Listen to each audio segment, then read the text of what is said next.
and I'm an author and poet, as well as a bit of an artist.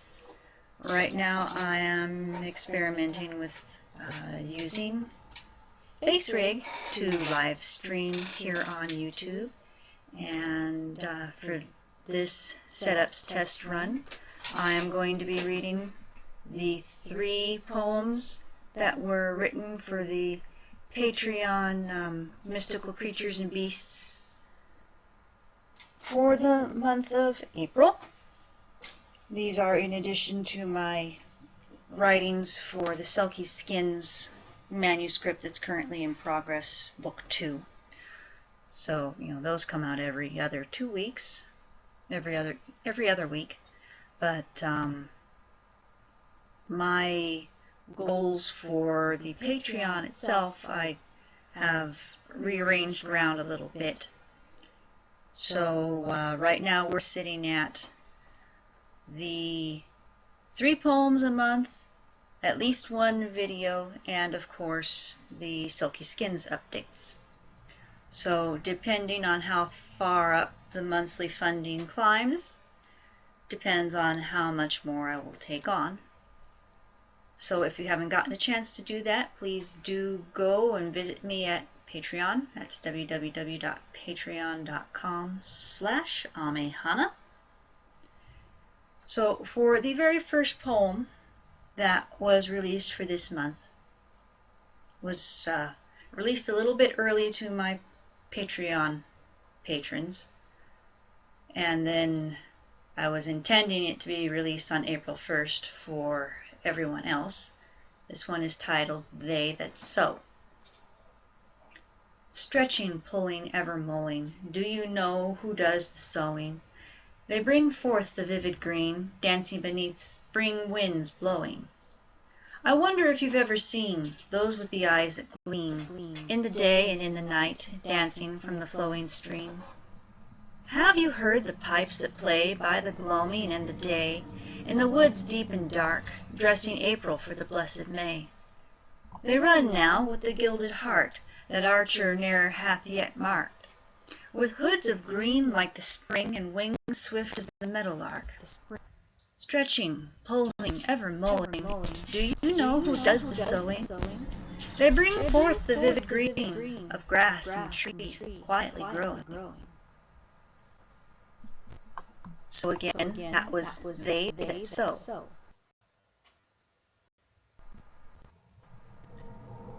Now, this next one,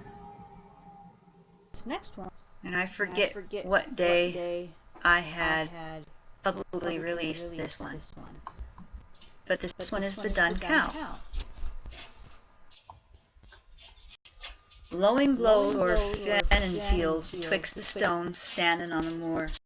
By day she towers and gently grazes, wandering through her own mazes, having nosed out the stone-barred door. If thou art brave, worthy, art ye true, there'll be nae need to haste and scurry. Ye dun cow will give thee milk and cream, rich and tasteful as a pleasant dream, so long as you don't make her angry. If thou takest more than is proper, stealing in the night or by the sieve, like a certain woman by Dunsmore Heath, who tried to take more than her share in manner unwholesome and furtive.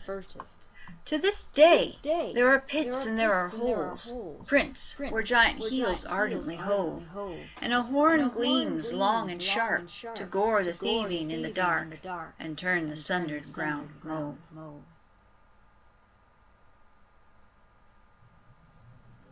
And that was Dun Cow, based in the legend of the Dun Cow that would give bountiful milk to those that were worthy of it.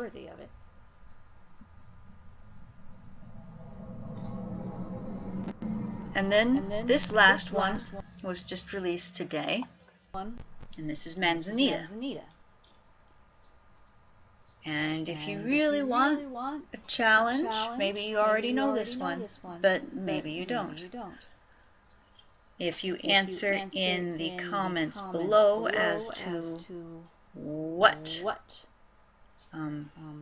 this particular poem takes its roots in, Doesn't have to be an exact tribe, or an exact clan, or an exact area of the world. But if you have a general idea of where this might be, put it in down below, and maybe the first one will get an extra special something special. So this is Manzanita. Stretching and groaning, reaching from the ground, red and green yearning, spring's silent sound, twisting and turning with green and pink crown, Manzanita burning beneath sun's gold round, your beauty beaming in branch and bell abounds. How your dance absorbs me here beneath the sun. Delicate pink bells tinkling softly, only for the ear tuned to the soul. Green fobbed ears agreeing with waxen sheen, here beside the babbling stream, flirting with the pine and robin coyly. How your dance absorbs me here beneath the sun.